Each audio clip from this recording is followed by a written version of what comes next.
I think it's totally okay to date while you're waiting for your divorce to finalize. My divorce took 2 years and 4 days, and if it was up to me, we would have been done in 6 months and 1 day, which is what California, how long they make you wait. The irony is that my ex-husband and I agreed to every single thing that I had typed out on a Word document, presented to him at our kitchen table, like 1 or 2 months into the separation. He agreed to what I had written down. Okay, this already tells me that her ex-husband was clearly a simp, right? He agreed to everything that she had typed out. Never agree to everything somebody types out. I mean, it's like taking the first offer, right? You should only do that in rare situations if you're selling a house, right? But at the negotiating table, you never agree to everything the person types out, especially your ex-wife or your potential, soon-to-be ex-wife. Don't agree to just everything and anything. And why is she typing things out? Why is she dictating who gets what? Right? I mean, where are his lawyers? Sounds like he has some really terrible lawyers, by the way. So yeah, never. I mean, this is why they're getting divorced again. She has no respect for this dude. Right? She may love him. I can see that in her eyes. Oh, I think I love him, but she has no respect for him. Right? He should have stood his ground and been like, nah, you're not getting anything. I'm taking that car too, since I make the payments. So you better get a bus pass. Right? I mean, she probably filed for divorce, right? 90% of the time, these women file for the divorce, and they always cite irreconcilable differences, which really just means that I lost attraction for you because you simped to me way too much. But instead, it cost both of us like tens of thousands of dollars, tons of lawyers, and 2 years, 4 days later, because he wanted to drag things out. And I truly believe that the reason he wanted to drag things out was because he was watching me have too much fun or hearing about all the fun I was having on social media. I wasn't broadcasting dates or anything like that, but you could just tell I was having a good time with my friends on the weekend when I didn't have my kids. And I think the only control that he had was to retaliate by making things go as long as he possibly could. So feel free. Yeah, it sounds like he didn't even want her to, obviously, I was right. She was the one who divorced him because he didn't even want to divorce her, and he's making this thing drag out and didn't like the fact that she's having fun on her social media. I mean, I would use that in divorce court, right? Look at her, man. She was not a good wife, dude. Bless you. It's sneezing. She's not a good wife. Okay? I don't owe her anything. As long as he possibly could. So feel free to date, but I would keep all the fun that you're having to yourself for after your divorce is final. Oh, yeah. So great advice. She's like telling her followers, her subscribers, and any ditzy broad that listens to her to go ahead and feel free to date while you're still married. No, that's a terrible idea, right? It's a terrible idea. And especially if you have kids, which many of these women do. It's a terrible idea for mommy to suddenly start dating while she's still married to my daddy. What message does that send to the kids, right? Especially if you have a daughter. Next thing you know, your daughter is going to be riding poles, as soon as she turns 18. So, terrible advice.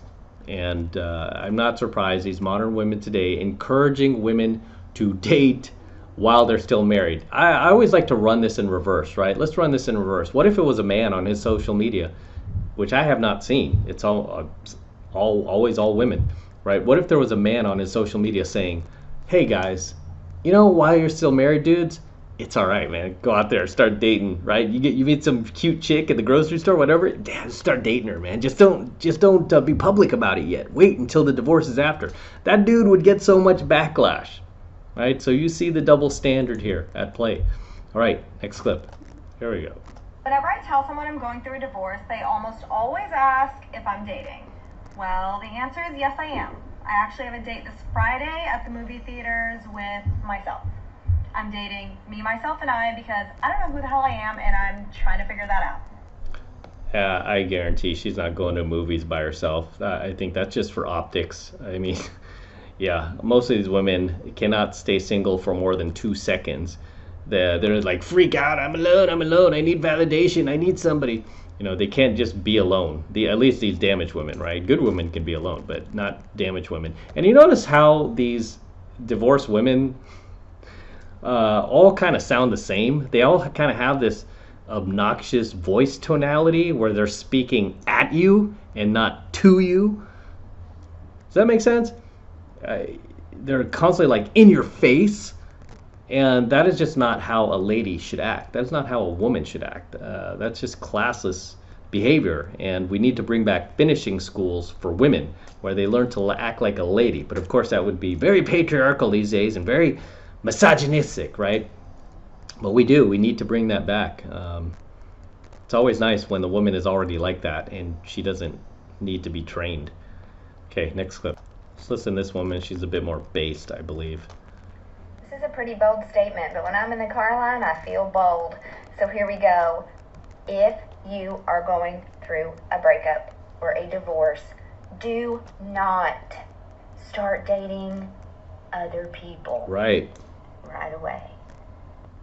In all of my professional experience and with every personal situation I have ever encountered, that's a lot.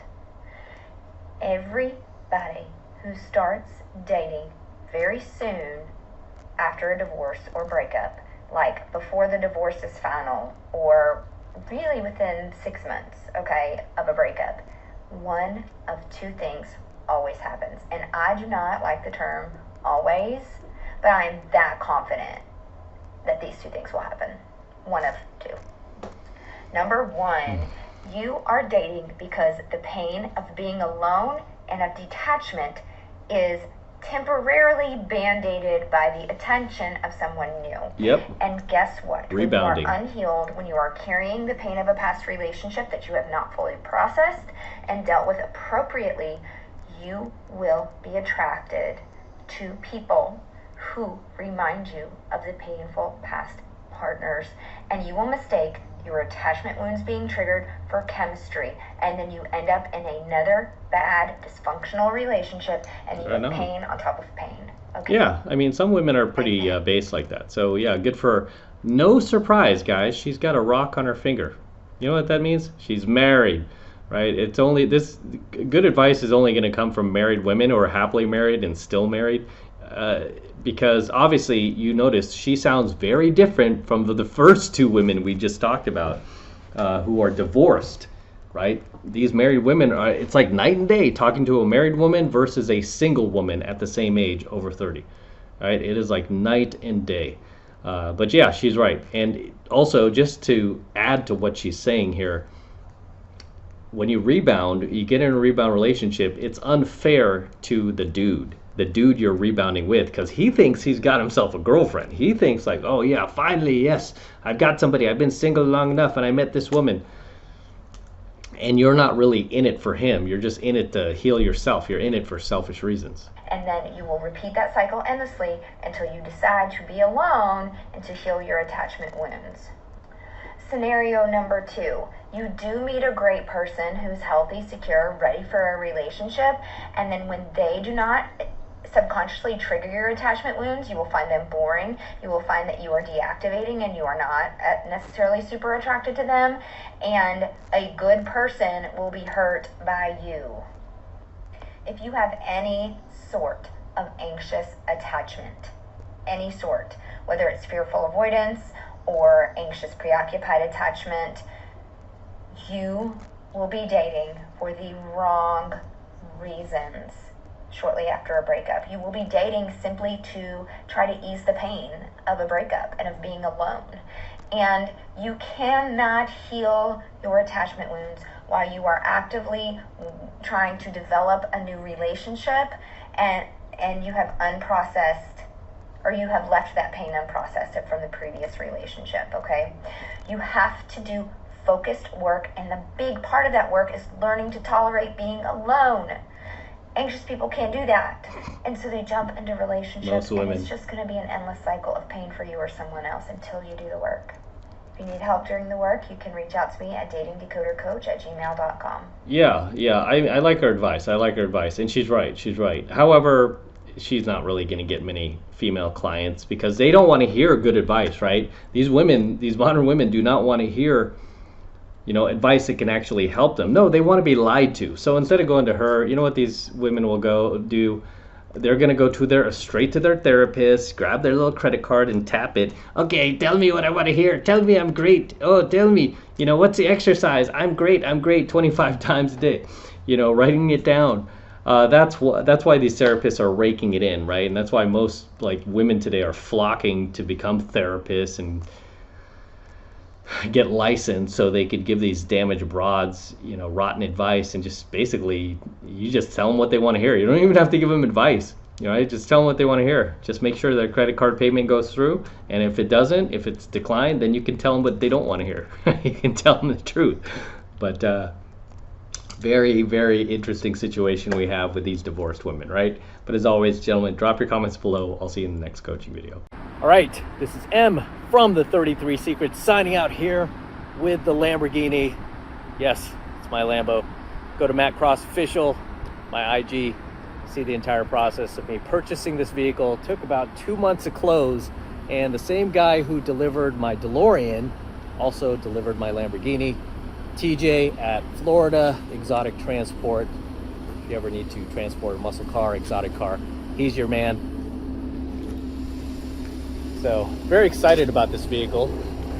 It's actually a pretty rare find. It's Rossifesto Red, which is one of the rarest colors for Lamborghini. It's a $14,880 option, believe it or not. I was on a hunt for one for over 2 years, just like I was my DeLorean. Finally found one. It's got super low miles, 11K, not bad. And we're going to be featuring this car a lot more here on the channel for many years to come. This is gorgeous, isn't it? Whew. Oh my gosh, take a look at this. It hasn't dried yet, but I'm still putting this on there. It's my IG tag. But as always, gentlemen, make sure you smash that like button. Smash that like button below. Do it for the Lamborghini and the DeLorean. I still have it, by the way. I'm not selling the DeLorean. I'll probably keep this car for a little bit, but DeLorean is gonna stay. So we'll get the DeLorean back on here pretty soon, but enjoy the Lamborghini. And again, smash the like button, smash that subscribe button as well. Helps me out a ton with the YouTube algorithm. And for you guys who want to support my work and all of this red pill, gold pill, platinum pill content that I'm teaching you even further, best way to do that is by jumping into my monthly online coaching program, 7 months to mastery, where I'm teaching guys just like you how to go out there into the world and approach and close the youngest, hottest, and most beautiful looking women on the planet. I'm talking about 8s, 9s, and 10s, same exact type of women that myself and all of my coaching students all around the world now are out there approaching and closing every single week. And I kid you not, we are making it happen every single week. And I want you to become one of us. I want you to join us. And right now it's only $1 for the entire first month of coaching lessons from me in mastery. So take advantage of it. It's the best way to support my work. If you love what I'm doing here, if you love what I'm teaching you here, and you feel like I've added value to your life, this is the best way to pay me back. Get into my monthly online coaching program, 7 months of mastery. All you need to do is click that link below in my description box. It will take you over to my website where you can get signed up right now. It just takes 2 seconds. So do that now, and I'll see you in my next coaching video. I'm out with the Lambo. Till next time. Whew, so sweet.